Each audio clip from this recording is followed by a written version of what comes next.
Ruben sama Ustazah. Ya Bu, yang pertama ya. Ya. Bismillahirrahmanirrahim. Gimana tadi? Ya qulu raji rahmatil ghafuri dawan Sulaimanu huwal jamzuri alhamdulillahi musalliyan ala Muhammadin wa alihi wa man tala wa ba'du hadam nadmu lil muridi binuri wa tanwini wal mududi. Sampingnya Samaituhu bi tuhfatil atfali an syaikhina bihi tilka mali arju bihi ayyam fa'akulaba wal ajra wal qubula wal sawaba. Gampang ya, namanya sudah terbiasa. Iya, sekali lagi. Mau sekali lagi Bu? Nah, ibu-ibu depan kalau nyanyi ya. Ya Bu. Ya qulu raji rahmatil ghafuri daman Sulaimanu huwal jamzuri alhamdulillahi musalliyan ala Muhammadin wa alihi wa man tala wa ba'du hadam nabmu lil muridi fil nuni wa tanwini wal mududi samaituhu bi tuhfatil atfali an syaikhina bihi tilka mali arju bihi ayyam fa'akulaba wal ajra wal qabula was sawaba. Ibu, nanti di rumah daripada nyanyi-nyanyi yang gak jelas kan Ibu ya? Didendamkan. Iya, direkam kan Bu? Buat di rumah. Ntar kalau yang lupa nanya sama temennya. Bismillahirrahmanirrahim. Yaqulu raji rahmatil ghafuri dauman Sulaimanu huwal jamzuri. Berkatalah orang yang senantiasa mengharapkan rahmat dari yang maha pengampun yaitu Sulaiman Jamzuri. Di sini ada lafaz yaqulu. Yaqulu ini adalah fi'il mudhari'. Fi'il mudhari' itu mempunyai dua makna, dua zaman, yaitu zaman yang akan datang dan zaman yang sedang dilakukan. Zaman hal dan zaman istiqbal. Maka di sini yaqulu bisa dikatakan, bisa diartikan akan berkata atau sedang berkata. Siapa? Raji rahmatil ghafuri, orang yang senantiasa mengharapkan rahmat dari yang maha pengampun. Siapa Bu? Allah. Siapa? Allah. Kayaknya ragu banget. Siapa Bu? Allah. Yang mengatakan ini siapa? Dauman Sulaimanu huwal jamzuri, yaitu Sulaiman al-Jamzuri. Siapa nama beliau aslinya? Yaitu di bawah Bu syarat. Beliau adalah Syekh Sulaiman bin Husain bin Muhammad bin Salabi al-Jamzuri. Baca Bu, yang masyhur dengan sebutan Al-Afandi. Beliau lahir di kota Tanta pada bulan Rabiul Awal sekitar, kalau sekitar berarti belum perkiraan ya, perkiraan tahun 1163 Hijriah. Jadi di sini perkiraannya itu disebutkan 1163 Hijriah. Jadi tahunnya ini banyak yang berbeda Bu. Di antaranya ada yang mengatakan 164. Jadi perkiraan tahunnya itu dari 60 sampai 69 gitu ya. Belum pasti karena memang ini sekitaran, maksudnya sekitaran itu baru menerka-nerka. Semoga sebaik-baik sholawat dan salam tetap tercurahkan kepada Nabi Muhammad SAW. Alhamdulillahi musalliyan ala Muhammadin wa alihi wa man tala. Segala puji bagi Allah dengan bersolawat atas Nabi Muhammad beserta keluarganya dan orang yang mengikutinya. Jadi begitulah adab para ulama, Bu. Sebelum mengarang kitab atau menulis sebuah karya, beliau selalu mendahulukan membaca sholawat kepada Nabi Muhammad SAW. Wa ba'du hadzal nadmu lil muridi fi nuni wa tanwini wal mududi. Nazam atau syair ilmiah ini ditujukan untuk orang yang menginginkan pengetahuan tentang apa? Nun, tanwin, dan hukum-hukum mad. Nah, Imam Jamzuri adalah penisbatan kepada Jamzur, sebuah kota tempat ayahnya si pembuat nazam syair ilmiah ini. Jamzur ialah salah satu daerah pada provinsi Al-Minufiyah yang jauh atau jaraknya berapa mil dari kota Tanta. Jadi Jamzur ini bukan nama orangnya, tapi nama tempat kelahirannya. Namanya siapa? Syekh Sulaiman bin Husain bin Muhammad bin Salabi. Nah, beliau membuat syair-syair ini, kata beliau apa? Untuk orang yang ingin mengetahui tentang hukum-hukum tanwin, mad, dan nun, sukun, tanwin, dan mad. Seperti kita ketahui, belajar ilmu tajwid itu apa? Di dalamnya ada hukum nun, ada nun mati, ada atau sukun, ada tanwin, dan mad. Tajwid itu artinya apa sih, Bu? Tajwid itu sekedar membaguskan secara lughah. Maka mohon maaf, di buku yang sebelumnya itu ada tajwid secara lughah, itu membaguskan tentang bahasa Al-Quran. Itu definisi tajwid secara keseluruhan, bukan lughah ya, Bu. Boleh dicoret lughahnya. Ya, secara bahasanya. Kan di situ bahasanya apa, Bu? Tajwid secara bahasa adalah membaguskan bacaan Al-Quran. Sedangkan yang kita pahami selama ini membaguskan bahasa Al-Quran itu adalah tajwid menurut istilah. Tajwid menurut lughah.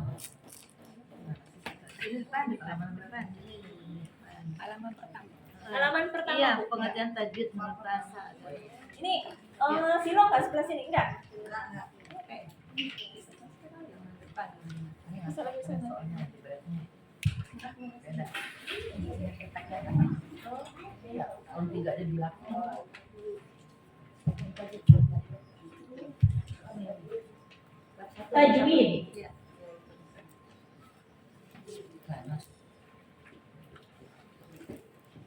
Tajwid.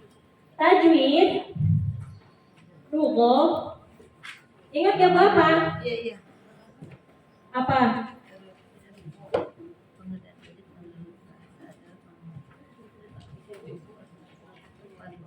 Lughah itu at-tahsin.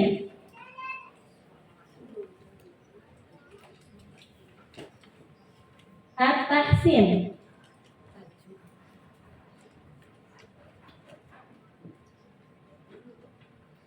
Atau at-tajwid.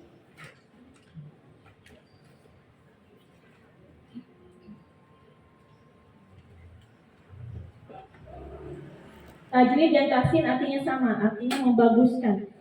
Membaguskan apapun, membaguskan tulisan, membaguskan rumah, renovasi yang intinya itu membaguskan, itu disebut dengan tajwid. Tapi tajwid menurut lughah. Namun tajwid menurut istilah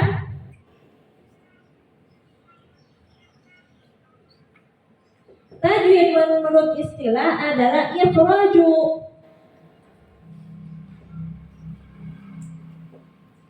kulli harfin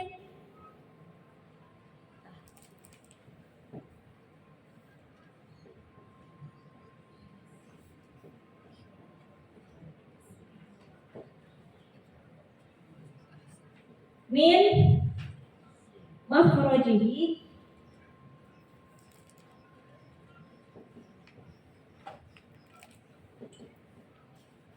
ikhraju kulli harfin min makhrajihi wa sifatihi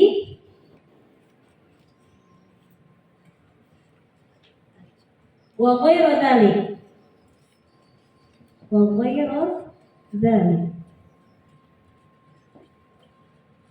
wa sifatihi wa ghairu dzalik. Ikhraju kulli harfin, mengeluarkan setiap makhraj min makhraji, mengeluarkan setiap huruf min makhrajihi, dari makhrajnya, wa sifatihi, dan sifat-sifatnya, wa ghairu dzalik, dan yang lainnya. Berarti hukum-hukum yang lainnya yaitu hukum nun mati bertemu dengan huruf hijaiyah, ada mim sukun bertemu dengan huruf hijaiyah, ada lagi mad. Nah, itu masuknya wa ghairu dzalik. Atau memberikan hak dan mustahak. Hak itu apa Bu kemarin? Yang pasti ada di dalam suatu huruf. Mustahak itu adalah yang kadang ada, kadang tidak ada. Memberikan hak dan mustahak dari suatu huruf atau kalimat. Udah tulisnya? Belajar menulis bahasa Arab nanti. Oh.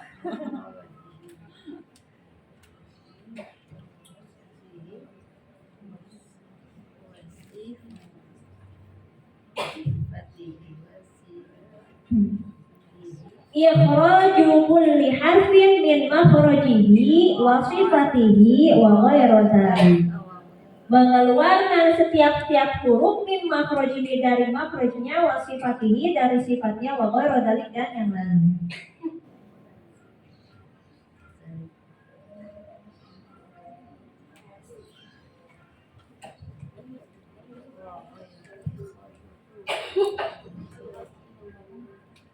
Sudah? Silakan. Ayo Bu.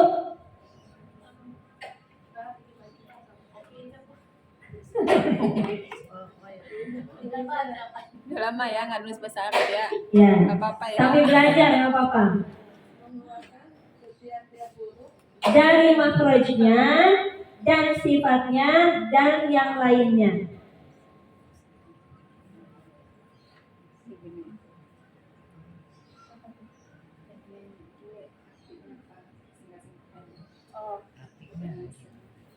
Ikhraju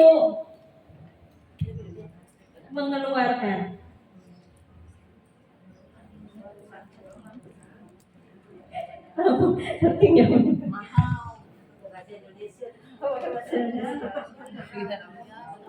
Sebenarnya kalau saya tulis bahasa Indonesia itu nggak pede, misalnya lebih hancur dari bahasa Arabnya.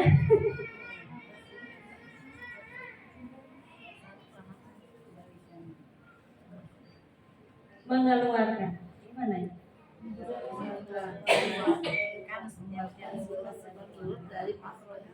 Setiap huruf dari makhluknya dan sifatnya dan yang lainnya. dari makhrajnya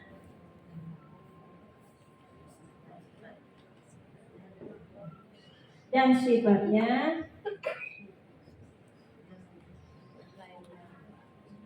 dan yang lainnya.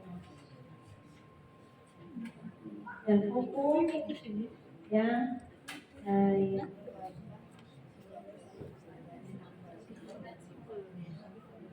Nah, udah ya Bu ya. Belum habis waktunya. nanti ditulis lagi. Atau nyampe ke temannya. Atau nanti difotoin, dikirim di grup.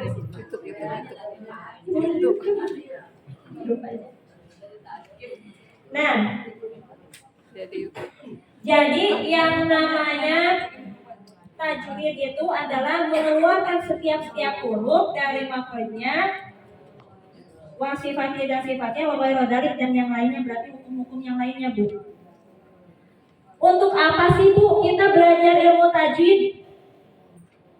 Atau tahsin, tajwid sama tahsin sama sih sebenarnya, Bu ya. Untuk apa sih, Bu, manfaatnya kita belajar tajwid atau tahsin ini? Emang penting ya? Yang pertama itu apa, Bu? Untuk apa? Untuk menjaga kita dari melakukan lahan ketika membaca Al-Quran. Lahan, tahu lahan? Ya, kesalahan. Kemarin udah jelasin, jangan nanya lagi ya. Nah, untuk kita menghindari lahan dari membaca Al-Quran, yang pertama. Yang kedua, untuk menjaga keaslian dari kalamullah. Kalamullah yaitu Al-Quran. Karena ketika Nabi Muhammad SAW diberikan wahyu melalui perantara Jibril alaihi salam, itu kan belum sama tajwidnya, tapi dengan bacaan yang benar. Dulu belum ada ilmu tajwid, Bu. Ada ilmu tajwid ini kemarin-kemarin, ulama-ulama akhirin.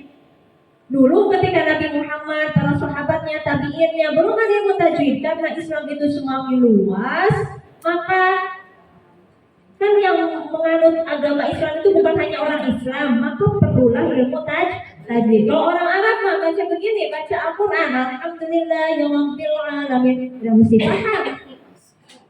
Bacaannya, oh ada nun mati ketemu dengan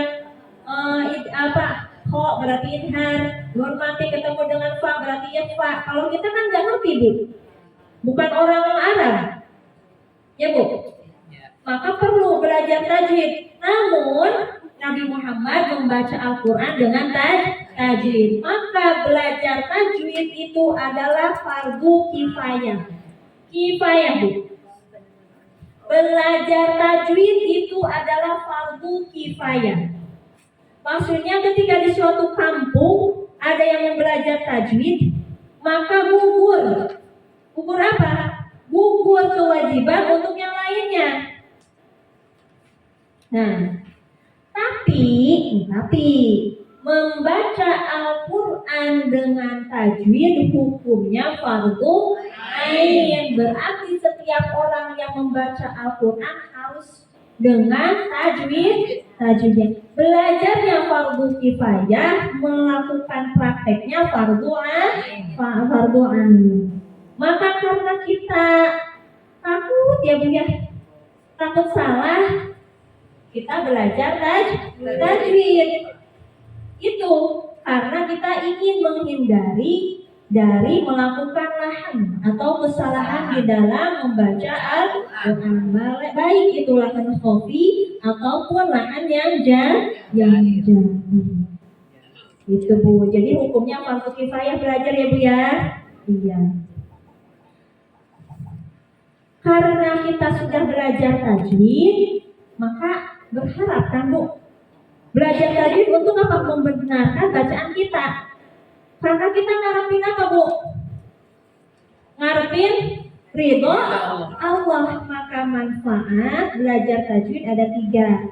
Yang pertama adalah apa Bu?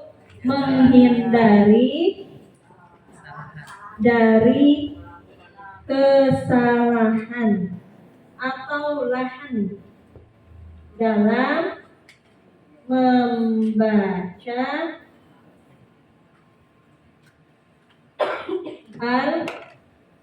Al-Quran. Lalu yang kedua adalah apa?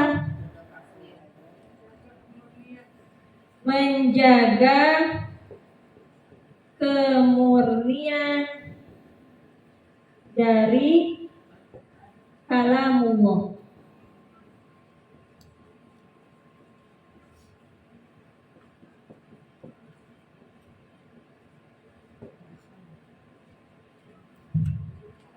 Yang ketiga apa? Yang ketiga mengharap Ridho. Ridho Allah.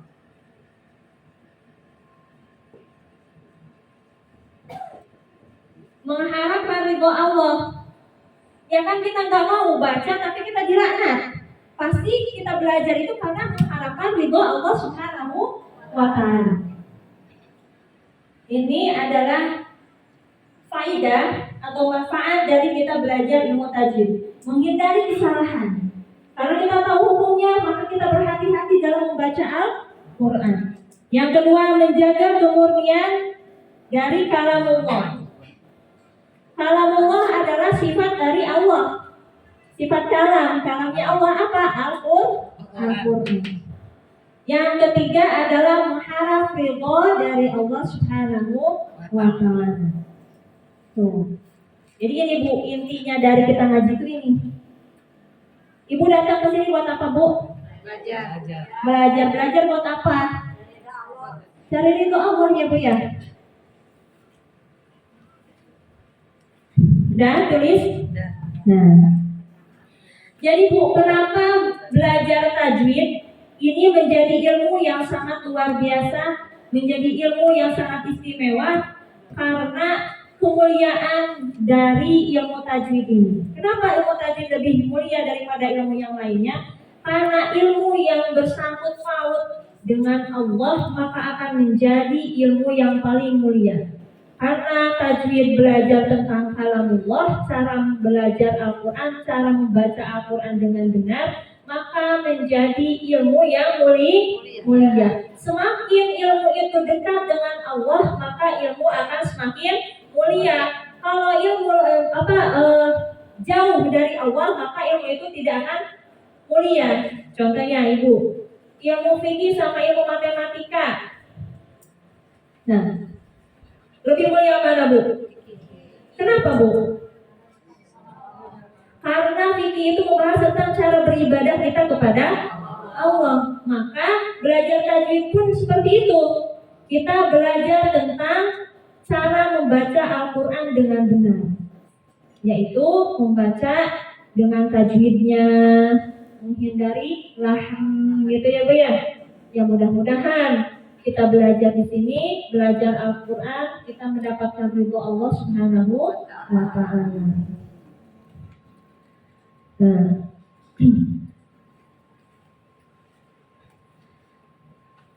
Samaituhu bituhfatil atfali an syaikhina Mihiyyidil Kamali. Samaituhu, aku menamakan ia bituhfatil atfali dengan nama Tuhfatul Atfal. An syaikhina Mihiyyidil Kamali, dari syekh kami atau dari guru kami, yaitu Syekh Mihi yang memiliki kesempurnaan. Jadi Bu, kalau kita belajar dengan orang tuh jangan melihat kesalahannya, karena setiap orang pasti punya kekurangan. Di sini Syekh Sulaiman bin Husain bin Muhammad ini memuji gurunya. Ketika kita melihat guru kita ada celah kesalahan, mungkin pandangan kita kepada beliau itu menjadi kurang ya Bu ya. Yang tadinya tadi buat misalkan tadinya 90% menjadi 70% karena gurunya melihat gurunya melakukan kesalahan. Maka kita berdoa kepada Allah ketika kita belajar kepada siapapun, ya Allah, lindungilah mata ini, lindungilah telinga ini untuk melihat kejelekan dari guru kami. Agar apa Bu? Agar kita selalu ta'zim. Kita selalu ta'zim kepada guru. Dan ilmu yang kita dapat pun bermanfaat.